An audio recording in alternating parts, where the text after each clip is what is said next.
মুফতি সাহেবের মতো মানুষ, তিনি রোজা রাখেন, সবকিছু করেন, আর তিনি গালি দিচ্ছেন। এই মানুষটা খোঁজ নিয়ে দেখেন, দাঁড়িয়ে পিশাব করে। ভাই, একটা গরু, ছাগল, ভেড়া, জন্তু জানোয়ার, কুকুর, শুকর, এদের পিশাব করে পানি নেওয়ার শরিয়াতের কোনো বিধান আছে? নেই। তাহলে তুমি মুসলমানের ঘরের ছেলে, তুমি দাঁড়িয়ে পিশাব করবা, তুমি পানি ব্যবহার করবা না। তোমার চরিত্র তো শিয়াল, কুকুর, শুকরের মতো, আর তুমি মুফতি সাহেবের মতন মানুষকে গালি দিচ্ছ। তোমার তো লজ্জা হওয়া দরকার। তোমার লজ্জার ঘাটে পানি গিয়ে একটা মুখ ধুই আনা দরকার ছিল। কেন? তুমি নিজে নিজে শোধরাতে পারো না? সেই মানুষটা দাঁড়াতে আল্লাহ এত বড় বৃহত্তম একটা প্রতিষ্ঠান আল্লাহ করিয়ে নিয়েছেন, তোমার রাগ হচ্ছে? শিয়াল গেছে আঙুর খেতে, আঙুর, এখন আঙুর ও লাপাই লাপাই লাপাই লাপাই লাপাই লাপাই পারতে পারিনি ভাই। ও চল যাচ্ছে, তো বলছে হ্যাঁ বন্ধু কই যাও? তা বলে ওই ওখান ছিলাম, চল যাচ্ছে। বলে চলো, আঙুর পেরেছো? আঙুর খাবা না? চলো আবার গে বাড়ি। তা বলে না, আঙুর টক। তার মানে ও শালা আঙুর লাফাই লাফাই পারতে পারিনি, তাই এখন যাচ্ছে, তাই বলছে টকও খাওয়া যাবে না, তিনি চলে যাচ্ছে। তার মানে এদের এদের এত বড় মতো একটা বৃহত্তম প্রতিষ্ঠান করার মতন যোগ্যতা মুরুখ এদের নেই। না থাকার কারণে যে মানুষটির পিছনে তুমি লেগেছো, হাসরের মহাময়দানে জবাব দেওয়ার জন্য তুমি তৈরি হয়ে যাও। তার মানে তোমার চরিত্র তো ছেলের চরিত্র। পার্টি বাড়িতে তো এখন আঙুরির দোষ। এত বড় প্রতিষ্ঠান তুমি তো করতে পারবে না। অনেক কাইম সাক্কার পাগড়ি চুরি করেছে, মাতিন সাহেব রোহিঙ্গাদের টাকা মেরি খেয়েছে, এর তোর বাপের টাকা মেরি খেয়ে তুইও খা, তুইও খা। সমাজের মানুষের কাছ থেকে টাকা তোলে তুমিও মেরে খাও, তারে বলবো তোমার যোগ্যতা আছে। তারা এত বৃহত্তম প্রতিষ্ঠানগুলো চালাচ্ছে, আজকে তাদের পরে তোমাদের এত রাগ কেন? বিশ্বাস করেন ভাই, এরা আসলে কি জানেন? এর রাগগুলো শুধু দুই মুফতি সাহেব হুজুরের বিরুদ্ধে রাগ নয়, এই রাগগুলো যা দেখাচ্ছে এরা কোরআন হাদিসের উপরে রাগ দেখাচ্ছে। তার মানে এরা এদের ইমান আছে কেন? এবারে আপনারা শিয়াল দেখেছেন? শিয়াল শিয়াল হুক্কা হুক ডাকে। তো শিয়াল একদিন মানুষ সমাজে গিয়ে বলছে আমি মানুষ হব। তা বলে পারবি? তা বলে হ্যাঁ পারবো। তা বলে কি করে? তা বলে আমার গায়ের লোমগুলো সব চেষে দাও। তা খুর কাছে আনা হলো, এনে ওর টোটাল দেহের পশমগুলো সব চেষে চেষে মানুষের মতো সমান করে দেওয়া হলো। দিয়ে বলছে এবার কি করা হবে জানো? বলে কি? বলে এবার মানুষের মতো দু পায়ে তোমাকে হাঁটতে হবে, চার পায়ে বললে হাঁটলে হবে না। ঠিক বলে ঠিক আছে, পিছনে দুটো ওই পা দিয়ে হাঁটবো, সামনেটা আমি হাত আকারে ব্যবহার করব। এখন কোনো একটা বাড়িতে রাত্রে শোয়ার জায়গা করে দিয়েছে, গরমের সময়, এখন মশা তো অনেক, এখন মশারি টাঙিয়ে সুন্দর করে বিছানা পাতিয়ে বেড কভার পাতিয়ে বালি দিয়ে ওকে শোয়ার একটা জায়গা করে দেওয়া হলো। ভাই সেই যেখানটায় ও যে বাড়িতে ওর শোয়ার জায়গা করে দিয়েছে পাশেই বড় একটা বাগান। এখন ভারী রাত্রে যখন ওই শেয়ালের দল এসে যখন হোক্কা হু ডাক শুরু করেছে, আর তখন মশারি বেডে লাফ দিয়ে পড়েছে উঠোনে। তার মানে এর চরিত্র বদলালো। জোরে বলেন। তা যারা মুফতি সাহেবের গাল যাচ্ছে এদের চরিত্র কেরাম বলেন দিন, শালাই শেলের মতন। আল্লাহর বান্দা মনে রাখো, এই জল্লা মহান আল্লাহ বললে রে আমার বান্দা বান্দে তোমরা মনে রাখো, না না না, তোমরা যদি গালি গালাজ করো তোমাদের আমল থেকে আমল কেটে নিয়ে তোমাদের নেকিগুলো কেটে নিয়ে যাকে তোমরা গালি দেবে ওই মানুষটির আমল নামাতে ওই নেকিগুলো মহান আল্লাহ লিখে দেন। জোরে বলুন সুবহানাল্লাহ। তুমি মুফতি সাহেবের বিরুদ্ধে যত গালিগালাজ করো না কেন, ওই মানুষটির গালিগালাজ করার কারণে ও বান্দা তুমি মনে রাখো, তোমার ওই গালিগালাজ করার কারণে তোমার জীবনের আমল নষ্ট করে দিয়ে মুফতি সাহেবের আমলটা মহান আল্লাহ আরো ভারী করে দেবে রে। জোরে বলুন সুবহানাল্লাহ। আর যাদের চরিত্র হলো ওই শেয়ালের মতো হবে, আল্লাহর বান্দা মনে রাখো, যাদের চরিত্র হলো শেয়ালের মতো, ওরা যতই বলে আমি মানুষ হব, না না মুসলমান মনে রাখো, এরা কোশ্চেন কালো মানুষ হতে পারবে না। ওই শেয়াল যখন তার শোয়ার জন্য একটা জায়গা করে দেওয়া হলো, ওই জায়গা গভীর রাত্রে যখন তার দলীয় লোকেরা বাগানের ধারে এসে যখন ও তার নিজের ভাষায় ডাক যখন শুরু করে দিয়েছে, ও তখন মশারে বেড দিয়ে লাফ দিয়ে যখন বাগানে দেখি দৌড়াতে শুরু করলো।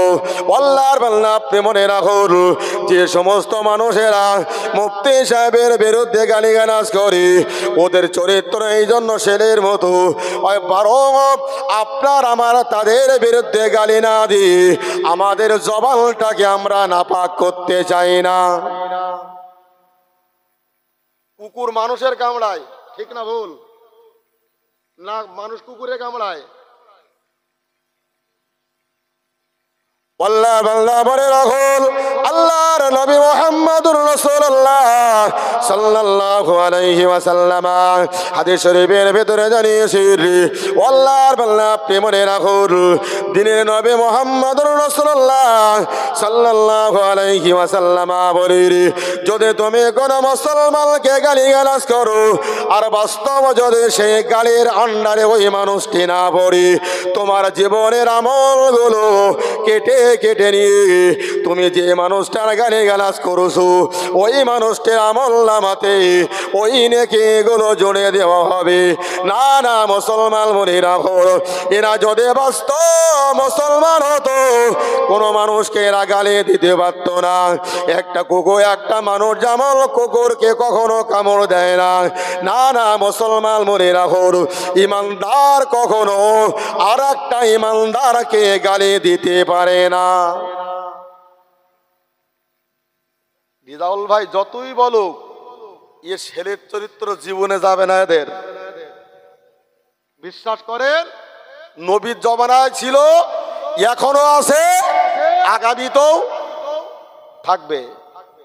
ভাই এই জন্য আমাদেরকে একটা জায়গায় ভালো করে মাথায় রাখুন, আপনি জীবনে একটা নেকি সঞ্চয় বা একটা নেকি আপনি বাড়াতে পারবেন, সেই ধান্দায় ব্যস্ত হন। আপনি কার বিরুদ্ধে গালি দেবেন? আজকে মুফতি সাহেবের বিরোধিতা করে, মুফতি সাহেবের গালি দিয়ে ভাই জামিয়ার মতন প্রতিষ্ঠান ধিকে ধিকে বেড়েই চলেছে না কমেছে? জোরে বলেন, বেড়েছে তো। এরা যত গালি দেবে মুফতি সাহেবের লাভ ছাড়া ক্ষতি হবে না। একবার জোরে বলা যাবে সুবহানাল্লাহ। কিন্তু গালি দেওয়া কোন খাঁটি মুসলমানে কোনো গালি দিতে পারে না। মুফতি সাহেবদের কাছে জিজ্ঞাসা করে দেখবেন, আমি তো মুফতি মানুষ না, যারা মুফতি তাদের জিজ্ঞাসা করবেন। খাঁটি ইমানদার কখনো আর একটা ইমানদারকে কখনো গালিগালাজ করতে পারে না। এর ইমানদার, এর ভেতরে ইমান কম, ইমান নেই, যার জন্য আর একটা ইমানদারকে গালি দিচ্ছে।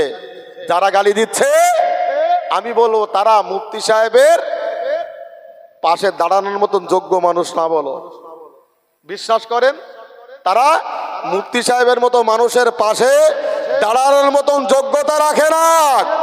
তারাই আবার মুফতি সাহেব হুজুরের মতো মানুষকে গালিগালাজ করছে। ভাই একটা কথা ভালো করে মাথায় রাখুন, কোরআন হাদিস যেটা বলেছে মিথ্যা হবে না, সত্য হক। কিয়ামতের মাঠে ওই সমস্ত মানুষদেরকে আল্লাহর আসামির কাঠগলায় এদেরকে উঠতে হবে। আল্লাহ মনে রাখুন, না না একটা কথা ভালো করে মাথায় রাখুন, আমার বলার উদ্দেশ্য ওটা ছিল না। আমি আমার বক্তব্যে শুরুতে আল্লাহর পাক কালাম কোরআন শরীফ থেকে একটা কোরআন শরীফের আয়াত যদিও আমি আপনাদেরকে পড়িনি, এবার আমি আপনাদেরকে বলতে চাই, ও ইমানদার মুমিন মুসলমান মনে রাখুন, আমার আল্লাহ পাক আল্লাহ তাআলা কোরআন শরীফের ভিতরে জানিয়েছে, ইয়া আইয়ুহাল্লাযীনা আমানু কুতিবা আলাইকুমুস সিয়াম কামা কুতিবা আলাল লাযিনা মিন ক্বাবলিকুম লাআল্লাকুম তাত্তাকুন।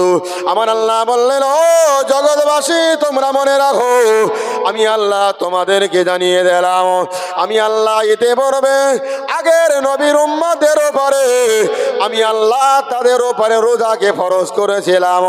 আমি আল্লাহ তোমাদের উপরেও আমি আল্লাহ রোজাকে তোমাদের উপরে ফরজ করেছি। আল্লাহর বান্দা মনে রাখুন, মুফতি সাহেবের মতো মানুষ তিনি রমজান শরীফে একটা মাস তিনি রোজা রাখেন, আর যে মানুষগুলো মুফতি সাহেবদেরকে গালি দেয় তারা কিন্তু রোজা থাকা তো দূরে যাক, সেই সমস্ত মানুষেরা দাঁড়িয়ে পেশাব করার জাত তারাই গালি দিচ্ছে। মুফতি সাহেবের মতো মানুষ তিনি রোজা রাখেন, সব কিছু করেন, আর যিনি গালি দিচ্ছেন এই মানুষটা খোঁজ নিয়ে দেখেন দাঁড়িয়ে পেশাব করে। ভাই, একটা গরু ছাগল ভেড়া জন্তু জানোয়ার কুকুর শুকুয়ার এদের পেশাব করে পানি নেওয়ার শরিয়াতের কোনো বিধান আছে? নেই। তাহলে তুমি মুসলমানের ঘরের ছেলে, তুমি দাঁড়িয়ে পেশাব করবা, তুমি পানি ব্যবহার করবা না, তোমার চরিত্র তো শিয়াল কুকুর শুকরের মতো, আর তুমি মুফতি সাহেবের মতন মানুষকে গালি দিচ্ছ, তোমার তো লজ্জা হওয়া দরকার। তোমার লজ্জার ঘাটে পানি গিয়ে একটা মুখ ধুয়ে আনা দরকার ছিল। কেন তুমি নিজে নিজে শোধরাতে পারো না? সেই মানুষটা দাঁড়াতে আল্লাহ এত বড় বৃহত্তম একটা প্রতিষ্ঠান আল্লাহ করিয়ে নিয়েছেন, তোমার রাগ হচ্ছে? শিয়াল গেছে আঙুর খেতে, আঙুর এখন আঙুর ও লাপাই লাপাই লাপাই লাপাই লাপাই লাপাই পারতে পারিনি ভাই। ও চল যাতে বলছে, হ্যাঁ বন্ধু কই যাও? তা বলে ওই ওখান ছিলাম, চল যাচ্ছে। বলে চলো আঙুর পেরেছো, আঙুর খাবা না, চলো আবার গে বাড়ি। তা বলে না, আঙুর টক। তার মানে ও শালা আঙুর লাফালাফাই পাট্টি পারিনি, তাই এখন যাচ্ছে, তাই বলছে টকও খাওয়া যাবে না, ফিরি চলে যাচ্ছে। তার মানে এদের এদের এত বড় মতো একটা বৃহত্তম প্রতিষ্ঠান করার মতন যোগ্যতা মুরুদ এদের নেই। না থাকার কারণে যে মানুষটির পিছনে তুমি লেগেছো, হাসরের মহাময়দানে জবাব দেওয়ার জন্য তুমি তৈরি হয়ে যাও। তার মানে তোমার চরিত্র তো ছেলের চরিত্র। পাট্টি বাড়িতে এখন আঙুর, আঙুরির দোষ। এত বড় প্রতিষ্ঠান তুমি তো করতে পারবে না। অনেক কাইম সাহেব পাগড়ি চুরি করেছে, মাতিন সাহেব রোহিঙ্গাদের টাকা মেরি খেয়েছে, এর তোর বাপের টাকা মেরি খেই, তুইও খা, তুইও খা। সমাজের মানুষের কাছ থেকে টাকা তোলে তুমিও মেরে খাও, তারে বলবো তোমার যোগ্যতা আছে। তারা এত বৃহত্তম প্রতিষ্ঠানগুলো চালাচ্ছে, আজকে তাদের পরে তোমাদের এত রাগ কেন? বিশ্বাস করেন ভাই, এরা আসলে কি জানেন? এর রাগগুলো শুধু দুই মুফতি সাহেব হুজুরের বিরুদ্ধে রাগ নয়, এই রাগগুলো যা দেখাচ্ছে এরা কোরআন হাদিসের উপরে রাগ দেখাচ্ছে। তার মানে এরা এদের ইমান আছে কেন এবারে আপনারা ভেবে দেখেন। আল্লাহ মনে রাখুন, না না মুসলমান মনে রাখুন, একটা মুসলমান কখনো আর একটা মুসলমানের বিরুদ্ধে এই গালিগালাজ করতে পারে না। না না আল্লাহর বান্দা আপনি মনে রাখুন, আল্লাহ তরফ থেকে ইমানদারের উপরে সাহায্য মদত গুলো রয়েছে। এই জন্য সামনে রমজান মাস, যাতে করে এই নিয়তগুলো করুন আর কখনো কোনো মানুষের গালিগালাজ গুলো করব না। আগামী দিনে রমজান শরীফ থেকে শুরু করে নিজের জীবনের নেকিগুলো আমি বানিয়ে চলবো। আল্লাহর বান্দা আপনি মনে রাখুন, এই জন্য দিনের নবী মুহাম্মদুর রাসূলুল্লাহ সাল্লাল্লাহু আলাইহি ওয়াসাল্লাম জানান, ইদা দাখালা রমাদান, যখন রমজান মাস উপস্থিত হয়, আল্লাহর বান্দা আপনি মনে রাখুন, দিনের নবী মুহাম্মদুর রাসূলুল্লাহ জানিয়েছেন, ইদা দাখালা রমাদান, যখন রমজান মাস উপস্থিত হয়, ফতিহাত আবওয়াবুস সামায়ে, আসমানের সমস্ত দরজাগুলো ওমার উম্মতেরা, আমার আল্লাহ তোমাদের জন্য সমস্ত আসমানের দরজাগুলো মহান আল্লাহ খুলে দেন। জোরে বলুন সুবহানাল্লাহ। রাসূল বলেছেন, ফুতিহাত আবওয়াবুস সামায়ে, আসমানের সমস্ত দরজাগুলো আল্লাহ এই নবীর এই উম্মতদের জন্য আল্লাহ খুলে দেন। এত রহমত দিয়েছে, এত রহমত দিয়েছে, তথাপিও এই রহমত পাওয়ার পরেও কেন আজকের কোরআন হাদিসের বিরুদ্ধে কথা বলো না, বললে নিজের জীবনের আমলগুলো সব নষ্ট হয়ে যাবে। ভাই আমি এতটুকুই বলে শেষ করব। ও তারপরে বলা হয়েছে অফি রিওয়ায়াতিন। হ্যালো, এক মিনিট। যে সমস্ত জামিয়ার যে সমস্ত ছাত্ররা আজকে বাড়ি থেকে এসেছো, তোমরা অবিলম্বে বড় হুজুরের অস্থায়ী অফিসের সামনে এক্ষুনি দেখা করো এবং তোমাদের ছুটির কার্ড হুজুরের থেকে সই করিয়ে নাও। শুরু করেন।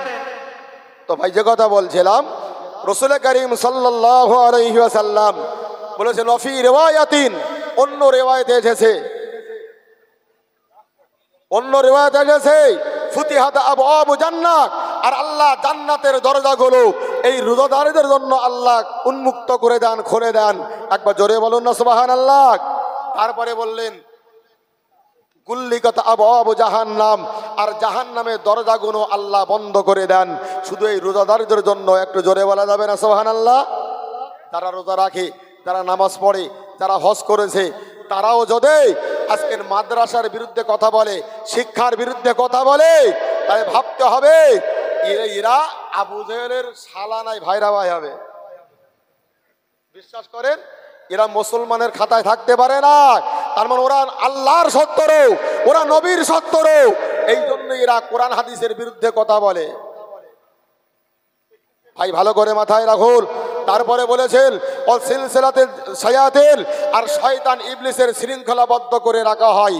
ভাই শয়তান ইবলিসকে শৃঙ্খলাবদ্ধ করে বেঁধে রাখা হয়, কিন্তু তার চেলাকে কম আছে? তার চেলা বলো কম নেই বলো? এই জন্য আমাদেরকে সতর্ক হতে হবে, আমাদেরকে শিক্ষার প্রতি আমাদেরকে গুরুত্ব দিতে হবে। আজকের মুফতি আব্দুল কাইয়ুম সাহেব হুজুর এবং মুফতি আব্দুল মতিন সাহেব হুজুর, তাদের দ্বারাতে আজকের মহান আল্লাহ যে বৃহত্তম কাজগুলো আল্লাহ করিয়ে নিচ্ছেন।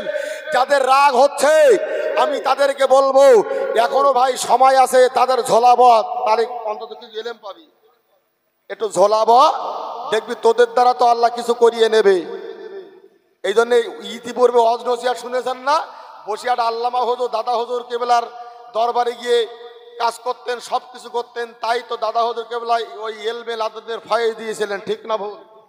আজকে তাদের কাছ থেকে এলএম পেতে হলে তাদের পাশে আসো, তাদের সংস্পর্শে আসো, এসে দেখো তারা সমাজের টাকা মেরে খায় না সমাজের মানুষের পাশে দাঁড়ায়, তারা সমাজের গরিব অসহায় মেয়েদেরকে বিবাহ দেয় না, যারা হাসপাতালে ভর্তি রয়েছে ও টাকার জন্য, অর্থের জন্য যারা চিকিৎসা হতে পারে না, তাদের অর্থ দিয়ে সহযোগিতা করে। একবার আল্লাহ তোমার দুটো চোখ দিয়েছে, ওই চোখ দুটো দিয়ে একটা বার দেখে যাও, তাহলে তোমার জীবনের ভুলটা শুধরে যাবে। তোমার ফিরতে হবে। বক্তা পিছনে অনেক ভাই যতটুকু বলেছে হয়তো ভাষাগত ত্রুটি আমি করে ফেলতে পারি, রানিংয়ে বলতে যে ভাষাগত ত্রুটি আমার হতে পারে, তার জন্য ছোট ভাই হিসাবে, সন্তান হিসাবে ক্ষমা চাইছে। মহান আল্লাহ আমাদের সকলকে আমল করার তৌফিক দিন। আর জামিয়ার মতো প্রতিষ্ঠানের পিছনে, মুফতি সাহেব হুজুরের পিছনে আমাদের মৃত্যুর পূর্ব মুহূর্ত পর্যন্ত অটুটভাবে দাঁড়িয়ে থাকার তৌফিক আল্লাহ দান করেন। সকলে বলুন আল্লাহুম্মা আমিন। উচ্চ আওয়াজে দরুদ শরীফ। আল্লাহুম্মা